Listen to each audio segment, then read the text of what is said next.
ilagay sa tamang panahon ang mga bagay-bagay. God is the God of timing. When it is time, I will make it happen. Lahat ng bagay may panahon. Si Jesus may panahon. Hindi mo pwedeng ipilit yung panahon mo.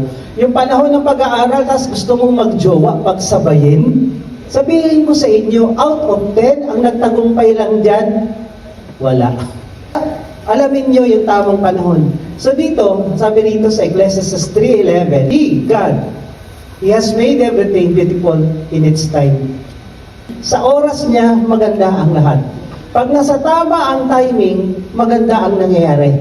Kaya nga yung mga agang naglandi, nanganak nito at walang trabaho, sa dulo naghihiwalay lang din. Maganda ang lahat ng bagay sa tamang kapanahonan.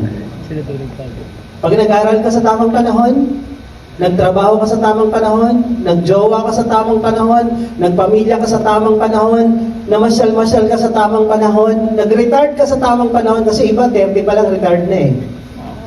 Actually, hindi retired yun, retired yun. Pag mali ang panahon, pangit. Pag tama ang panahon, ang ganda.